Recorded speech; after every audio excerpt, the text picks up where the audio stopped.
طلع البدر علينا من ثنيات الوداع وجب الشكر علينا ما دعا لله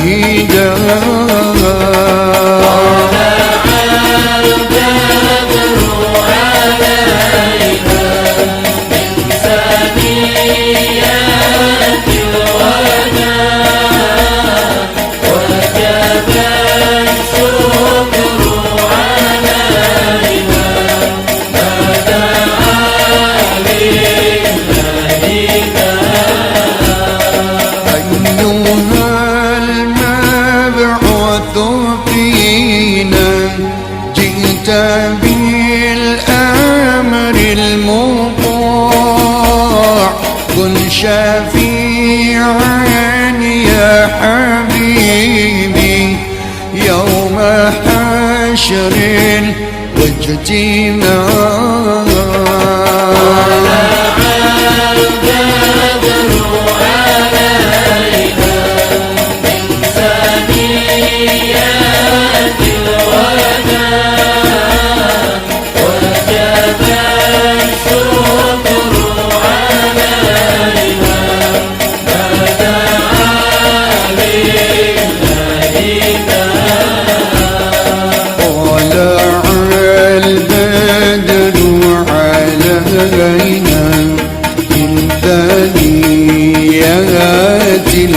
الوداع وجب الشكر علينا ما دعا لله داع أيها المبعوث فينا جئت بالأمر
langsung gas ya. Oh, katanya gitu, Bapak. Ya. Ini. Ini adalah alat yang digunakan satu pesawat kita menggunakan station. Pada kiblatnya kalau ini pas bayangan ini kita perpanjang ke sana arah kiblat. Bayang mataharinya ini berlawan ke arah tongkat ini berarti arah kiblat. Kalau di PS ini di sini angkanya 359 ya. 359 hampir 0. Nah, diputar ke sana berarti ini dikeker aja tembak ke sana langsung arah kiblat. Hasilnya sama. Sama hasilnya. Ini hitungannya menggunakan Mailus Samsi Girl. Nah, Mailus Samsi kita saat ini 14 derajat 11 menit. Nah, pakai yang rubuk. Nah, kalau rubuk kita pakai segi ini aja. Nah, ini yang seluruhannya. Nah, jadi umpat ini aja sudah bayang kiblat, bayang ini ke arah sini berarti ke sama ini arahnya ke sini. Ini diputar ke sana 180. Nah, itu arah kiblat hitungan. Ini balikannya arah kiblat. Nah, ini saja.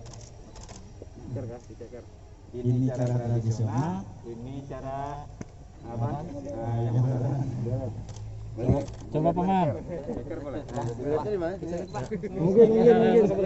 Ya, sudah. Nah, tembak ke situ ke tongkat, Pak. Misi mas. Tongkat. Nah, Tongkat yang halus tiga. ya. Pakunya itu pak.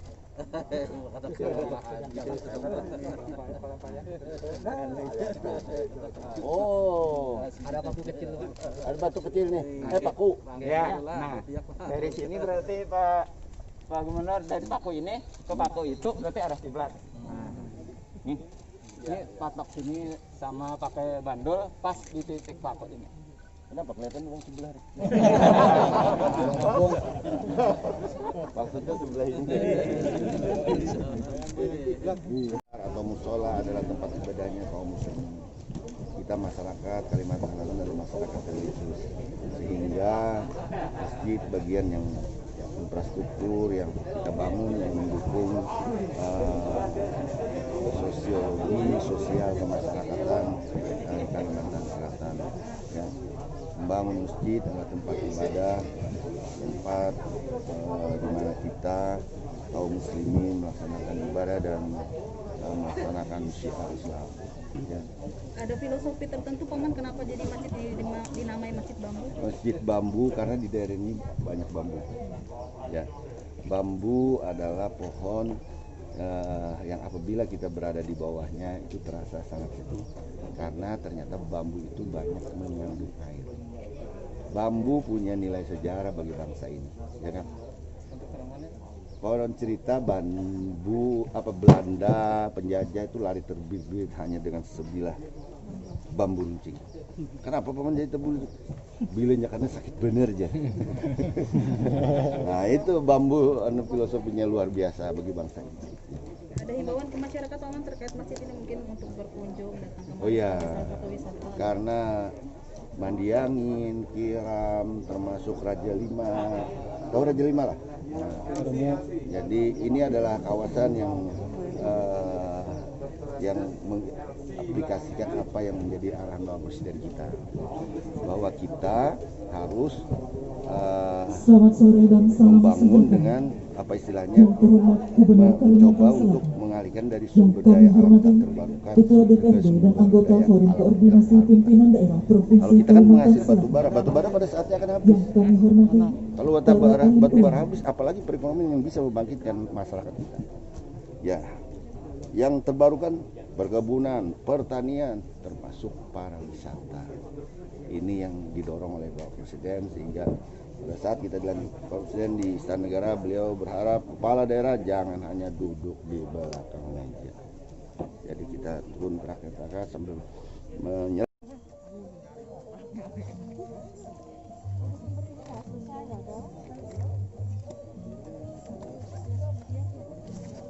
mengikuti atap masjid pertama di kawasan yaitu Masjid Sultan Surianta. Ini proses desain sementara di tahun 2018, kemudian desain detail kita laksanakan di 2019, alhamdulillah 2020 Agustus sudah kontrak.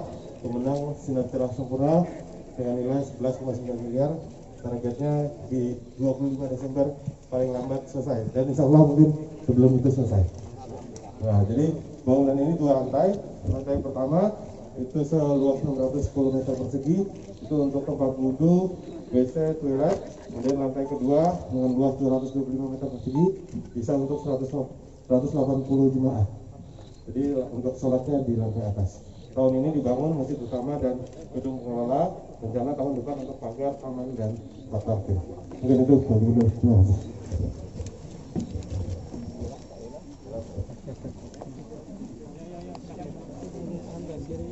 Sayembara ada 33 peserta dan 14 desain yang ditawarkan, dievaluasi oleh tim ahli pada saat itu, kemudian ditunjuklah desain yang ini yang menjadi pemenang. Kemudian di 2018 itu kita buat detail desain selesai di akhir tahun, dan baru di 2020 kita mulai pembangunan. Alhamdulillah awal Agustus sudah kontrak.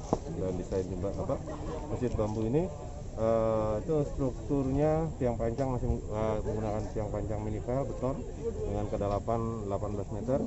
Kemudian struktur kolom balok dia menggunakan baja. Kemudian nanti baru variasinya dilapis dengan bambu. Apa yang berbeda dari masjid lainnya Pak? Mungkin Yang pasti di sini ada variasinya bambu, kemudian yaitu ciri khas, kemudian konsepnya juga udah seperti kapal tingkat 2, lantai bawah itu digunakan untuk tempat wudhu, WC dan toilet, lantai atasnya itu digunakan untuk tempat ibadah yang mampu dengan jumlah 180 orang. Kemudian bentuk atapnya sama dengan Masjid Sultan Suriantah, masjid pertama di Kalimantan Selatan. Apa kesulitan pembangunan masjid ini Pak? Yang pasti ini perlu perhatian khusus terkait bambunya, karena tidak sembarangan bambunya juga harus di treatment sehingga dia awet dan kuat. Tapi intinya adalah bambunya hanya variasinya saja, tapi strukturnya tetap struktur baja dan beton. Bambu apa yang dipilih Pak? Bambu yang petung dan apus yang perlu di treatment. Lokal Pak ya itu ya? Ada beberapa, ada yang lokal ya, yang ada yang beberapa lokal yang memang bisa digunakan dengan diameter yang sesuai desain. Kemudian yang tidak ada di sini kita datangkan dari luar. Dari berapa lama Pak bambunya kira-kira? Bambu itu kalau di treatment 20 tahun Pak. 20 tahun informasinya bisa Pak. Ya. Berapa ribu bambu nih diperkirakan? Waduh, saya belum lihat detailnya.